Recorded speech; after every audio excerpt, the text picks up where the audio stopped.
बिस्मिल्लाहिर्रहमानिर्रहीम। अस्सलाम वालेकुम। 9 and 10 class open your book of English grammar and composition. Students, जैसा कि आप लोग जानते हैं कि हम पिछले कुछ दिनों में ही अपना topic present indefinite tense active voice को कंप्लीट किया है और नेक्स्ट जो हमारा टॉपिक है जिसको हमने पढ़ना है वो हमारा present continuous tense active voice है। लेसन नंबर 4 के हमने दूसरा टॉपिक यानी कि present continuous tense active voice को पढ़ना है। So students start learning.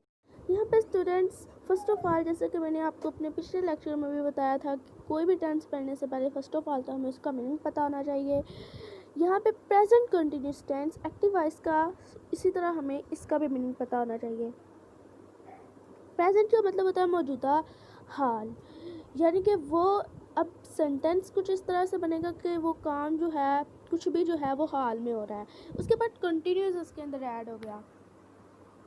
Continuous का मतलब होता है जारी, ठीक है, जारी वो काम जो भी हो रहा हो। सेंटेंस को इस तरह से हमने बनाना है कि काम मौजूदा है लेकिन वो काम अभी हो भी रहा है। ऐसा काम जो भी हो रहा हो। कंटिन्यूस का मतलब क्या होता है? वो काम जो भी जारी है। उसके बाद आ जाती है टेंस का मतलब होता है ज़माना, यानी कि इस टेंस को इस पूरे जो टेंस है उसकी अगर हम उर्दू करें तो वो बनती है ज़माना हाल जारी, यानी कि हाल मौजूदा भी है, ठीक है। ऐसा सेंटेंस है जो अभी मौजूदा भी काम है, ठीक है, वो काम जो है वो भी हो भी रहा है। ऐसा टेंस हमने बनाना है। फर्स्ट ऑफ ऑल इस जो टेंस है इसकी पहचान पढ़ लेते हैं कि उर्दू फ़िक्रे के आखिर में रहा है, रही है, रहे हैं वगैरह आता है, या रहा हूँ या रही हूँ भी आ सकता है, ठीक है स्टूडेंट्स। एक और बात कि कंटिन्यूस, किसी भी टेंस में अगर कंटिन्यूस का लफ्ज़ आ रहा है तो उसकी पहचान में रहा है, रही है और रहे हैं ज़रूर आएगा, ठीक है। अब हमने मिसाल के तौर पर एक जुमला ले लिया है कि अब सारा पढ़ रही है। अब इस सेंटेंस के आखिर में क्या आ रहा है? रही है। सो इससे हमारी आइडेंटिफिकेशन होगी कि ये जो सा टेंस है वो कंटिन्यूस का है। यहाँ पे आप देख सकते हैं कि मैंने रही है से हमें ये पता चला कि ये जो टेंस है वो कंटिन्यूस है, प्रेजेंट कंटिन्यूस का टेंस है। अब इसका ये चूँकि ये अफर्मेटिव सेंटेंस है, इसमें ना ही कोई मनफी कोई बात है और ना ही इसमें कोई सवाल पूछा जा रहा है, इसलिए इसका फार्मूला अफर्मेटिव सेंटेंस में जो है वो इस तरह से होगा कि सबसे पहले सब्जेक्ट प्लस इज़ या फिर एम या फिर आर। हेल्पिंग वर्ब जो है इसमें इज़, एम और आर, इनमें से कोई एक लफ्ज़ आएगा। इसके भी हम रूल पढ़ लेते हैं। उसके बाद हमारा हमने लगानी है फर्स्ट फॉर्म ऑफ वर्ब, ठीक है। इसमें भी वर्ब की फर्स्ट फॉर्म आ रही है। उसके बाद इसके साथ फर्स्ट फॉर्म ऑफ वर्ब के साथ हमने आईएनजी का इजाफा कर देना है और उसके बाद ऑब्जेक्ट। सबसे पहले तो हम इज़, एम और आर के बारे में पढ़ लें। यहाँ पे स्टूडेंट्स आप लोग यूज़ ऑफ इज़-एम-आर देख सकते हैं, ठीक है। फर्स्ट ऑफ ऑल इसके बारे में पढ़ ले तो इज़ का जो इस्तेमाल है जो आपको रेड में लिखा हुआ नज़र आ रहा है, ठीक है, ही, शी, इट और सिंगुलर प्रोनाउन के साथ होना है, यानी कि सिंगुलर नाउन और प्रोनाउन के साथ इसका इस्तेमाल होना है। यहाँ पे नाउन भी आएंगे, ठीक है। इसका जो इस्तेमाल है दोबारा मैं बताती जाऊँ कि इसका इस्तेमाल ही, शी, इट के साथ और सिंगुलर नाउन्स के साथ होगा, प्रोनाउन के साथ भी और नाउन्स के साथ भी। उसके बाद आ जाता है एम का जो इस्तेमाल है वो सिर्फ आई के साथ होता है। ये बहुत ईजी है, ये तो हमें वैसे भी पता होना चाहिए। उसके बाद ब्लू में आप देख रहे होगे आर का जो इस्तेमाल है वो प्लूरल प्रोनाउन यानी कि वी, दे, यू और प्लूरल नाउन्स के साथ होना है। आर ने जो है वो प्लूरल प्रोनाउन और नाउन के साथ इस्तेमाल होना है, इसने सिंगुलर प्रोनाउन एंड नाउन के साथ इस्तेमाल होना है और एम ने सिर्फ आई के साथ इस्तेमाल होना है। ये हमारा यूज़ ऑफ इज़-एम-आर है। इसको आप अपने जहन में बिठा लें और हम नेक्स्ट अपना टेंस समझते हैं। यहाँ पे स्टूडेंट्स सबसे पहले तो हम फार्मूला हमने लिख लिया और हमारे पास एक सेंटेंस भी मौजूद है उर्दू में। हमने इसको इंग्लिश में करना है। तो फर्स्ट ऑफ ऑल आप देखें तो सारा क्या है, सब्जेक्ट की बात की जा रही है। तो सब्जेक्ट क्या है? जो काम कर रहा हो। ठीक है, यहाँ पे काम कौन कर रही है, पढ़ कौन रही है, सारा पढ़ रही है, तो इस सब्जेक्ट हमारा सारा होगा डेफिनेटली। इसीलिए सब्जेक्ट के तौर पर हमने यहाँ पे सारा लिख दिया। उसके बाद है आ जा रहा है इज एम आर। जैसे कि हमने पढ़ा कि इज एम आर का यूजेस हम पहले पढ़ चुके हैं। अब सारा है सिंगुलर नाउन है, तो सिंगुलर्स के साथ क्या यूज़ होगा, इज़, इसीलिए मैंने यहाँ पे इज़ लिख दिया। उसके बाद आप यहाँ पे देख सकते हैं first form of verb. First form of verb क्या है, वर्ब क्या है हमारे पास, पढ़ना। ठीक है, पढ़ना है, और यहाँ पे पढ़ने की इंग्लिश लर्न होगी। ठीक है, लर्न, लर्न लिख दिया, उसके साथ ING का इजाफा कर लिया मैंने। ठीक है, यहाँ पे अगर आप देखें तो एक छोटी सी लाइन भी लगी हुई है, लर्न, और ING उसके साथ ऐड हो गया। उसके बाद यहाँ पे ऑब्जेक्ट, ऑब्जेक्ट तो कोई है ही नहीं, सारा पढ़ रही है लेकिन हमें ये नहीं पता कि वो क्या पढ़ रही है, इसीलिए सब्जेक्ट को इस वक्त हम कैंसिल कर रहे हैं।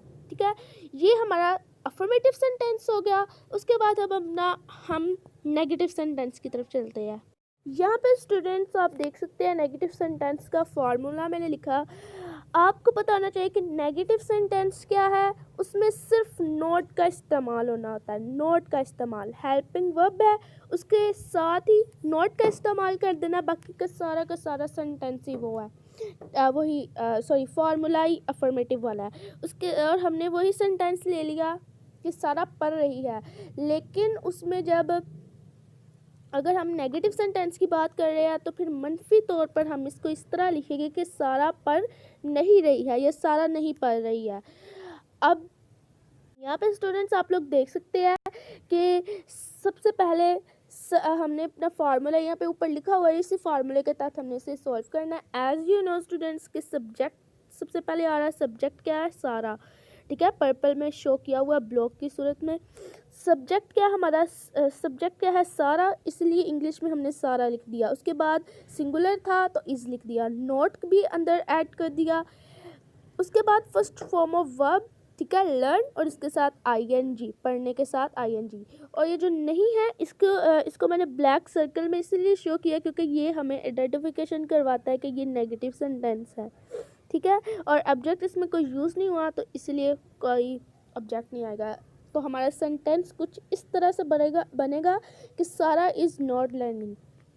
नेगेटिव सेंटेंस भी हो गया। आगे इंट्रोगेटिव सेंटेंस। यहाँ पे स्टूडेंट्स मैंने लाइन इसीलिए लगाई है क्योंकि इंट्रोगेटिव सेंटेंस सब कुछ दो तरीक़ों से ज़ाहिर होता है, एक तो सिंपल इंट्रोगेटिव सेंटेंस की सूरत में, एक तो एक मिक्स इंट्रोगेटिव सेंटेंस की सूरत में। सबसे पहले तो आप इनके बारे में पढ़ ले के जैसे मैंने आपको पहले भी लेक्चर में बताया कि सिंपल सेंटेंसेस वो होते हैं कि जिसमें सिर्फ हम सिंपली शो करें नेगेटिव सेंटेंस को। लेकिन अब मिक्स इंट्रोगेटिव सेंटेंस में क्या हो जाता है कि सवाल तो पूछा जा रहा होता है लेकिन उसके साथ नहीं का भी इजाफा हो जाता है। सबसे फर्स्ट ऑफ ऑल हम सिंपल इंट्रोगेटिव सेंटेंस के बारे में पढ़ लेते हैं। यहाँ पे सेंटेंस है कि क्या सारा पढ़ रही है।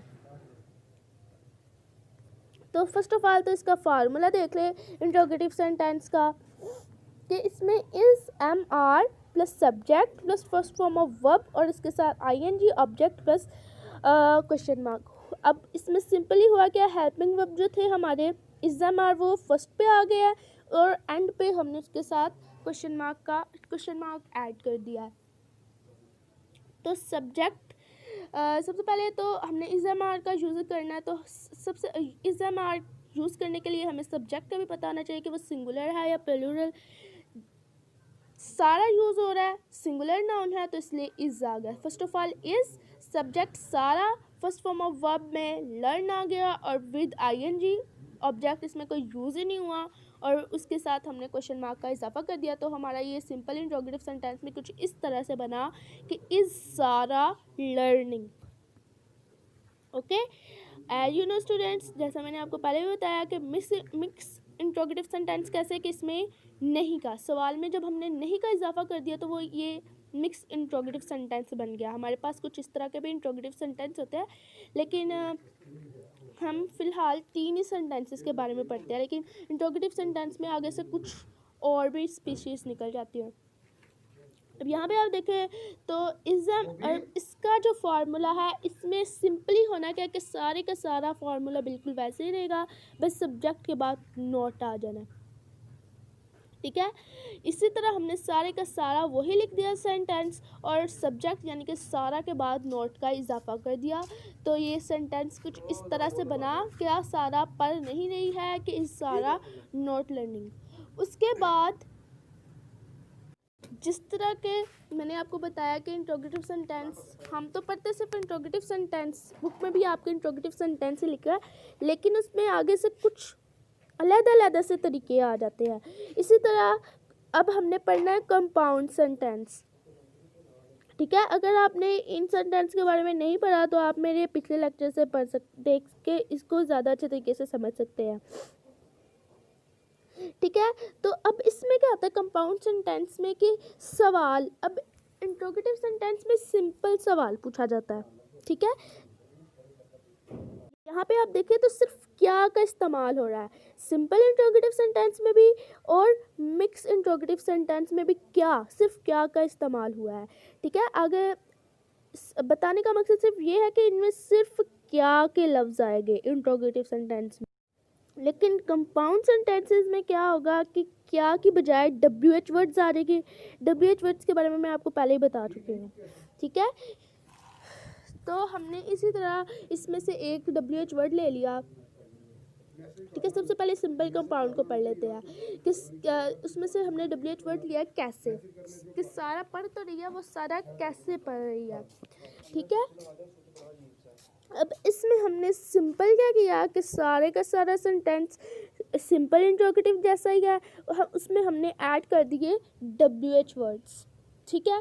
WH वर्ड्स अब कैसे की इंग्लिश होती है हाउ, हाउ, उसके बाद इज एम आर के साथ इज क्योंकि सिंगुलर है, उसके बाद सब्जेक्ट में सारा, फर्स्ट फॉर्म ऑफ वर्ब में लर्न, और उसके साथ ING प्लस ऑब्जेक्ट में यहाँ पे कोई यूज़ नहीं हुआ और प्लस क्वेश्चन मार्क। अब नेक्स्ट चले जाते हैं मिक्स इंट्रोगेटिव सेंटेंस की तरफ। तो सारा कैसे नहीं पढ़ रही है, यहाँ पे क्या हुआ, मिक्स में क्या हो जाता है, नहीं आ जाता है, बिल्कुल इसी तरह जैसे हम मिक्स इंट्रोगेटिव सेंटेंस में नहीं ऐड कर लेते थे, सिंपल इंट्रोगेटिव सेंटेंस में नहीं ऐड करते थे तो वो मिक्स बन जाता था।